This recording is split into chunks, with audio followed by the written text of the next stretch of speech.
আসসালামু আলাইকুম everyone, welcome back to my channel Anabia's kitchen and blogs. আজকের পর্বে তৈরি করে দেখাবো মিষ্টি দই। আই হোপ আমার আজকের রেসিপি আপনাদের কাছে ভীষণ ভালো লাগবে। তো চলুন ভিউয়ার্স, কোনো রকম কথা না বাড়িয়ে মূল রেসিপিটা দেখে নেওয়া যাক। দই তৈরি করার জন্য আমি এখানে 1 লিটার পরিমাণে গরুর দুধ জাল করে নিচ্ছি, আর কোনো প্রকার পানি ছাড়াই কিন্তু দুধটাকে জাল করে নিতে হবে। আমি ঘড়ি ধরে জাস্ট 7 থেকে 8 মিনিটের মতো এটাকে জাল করে নিব।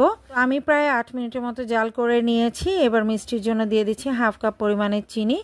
চিনিটা যে যার পছন্দ মতো বা টেস্ট অনুযায়ী কিন্তু বাড়িয়ে বা কমিয়েও নিতে পারেন। চিনি দিয়ে নেড়ে চেড়ে নিব। চিনিটা যখন মেল্ট হয়ে যাবে তখন কিন্তু দুধটা অনেকটা পাতলা হয়ে যাবে, তাই আরও 2 থেকে 3 মিনিট জাল করে নিতে হবে, যাতে করে চিনি থেকে যে এক্সট্রা পানি বেরিয়েছে সেটা যেন শুকিয়ে যায়। তো দুধটা কিন্তু জাল করে নেওয়া হয়ে গেছে। এবার আমি নেড়ে চেড়ে তাপমাত্রা কিছুটা কমিয়ে নিব।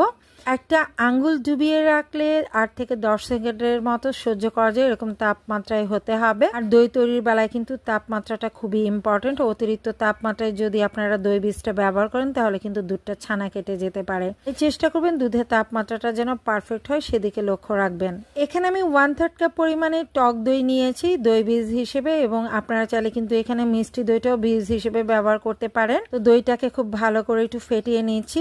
আর এই যে বীজটা আপনারা ব্যবহার করবেন, এই দইটাকে আপনারা একটা স্ট্রেনারে বা ছাঁকনিতে একটু পানি ঝরিয়ে নেবেন, যাতে করে দইয়ের গায়ে লেগে থাকে এক্সট্রা পানিটা ঝরে যায়। তারপর সেটাকে ভালো করে একটু ফেটিয়ে নেবেন। এবার সামান্য পরিমাণে দুধ মিশিয়ে নিচ্ছি। দই বীজের সাথে মিশিয়ে নিয়ে আমি দুধের মধ্যে এটা ঢেলে দিব। ঢেলে দিয়ে ভালো করে একটু মিক্স করে নিতে হবে। খুব ভালোভাবে দই বীজটাকে মিক্স করে নিয়েছি। এবার 1 টাইম গ্লাসে আমি এটাকে সেট করে নিচ্ছি। আপনারা চাইলে কিন্তু মাটির পাত্র, কাচের পাত্র, স্টিলের বাটি যে কোনো কিছুতেই দইটা সেট করে নিতে পারেন। আজকে আমি 1 টাইম গ্লাসে এটাকে সেট করে নিচ্ছি। উপরে একটি প্লেট দিয়ে জাস্ট ঢেকে রাখছি। এভাবে 7 থেকে 8 ঘন্টার জন্য আমি রেখে দিব। আমি প্রায় 7-8 ঘন্টার মতো দইটাকে রেখেছিলাম। দইটা পারফেক্টলি জমে যাওয়ার পর আমি ফ্রিজের নর্মাল পোর্শনে রেখেছিলাম আরো 2 থেকে 3 ঘন্টা। দেখতেই পাচ্ছেন আমার এই কাপ দইটা কিন্তু একদম পারফেক্টলি জমে গেছে, আর টেস্টও কিন্তু দারুণ ছিল। আমি কোনো প্রকার কালার কিন্তু এখানে ব্যবহার করিনি, একদম সাদা মিষ্টি দই তৈরি করেছি।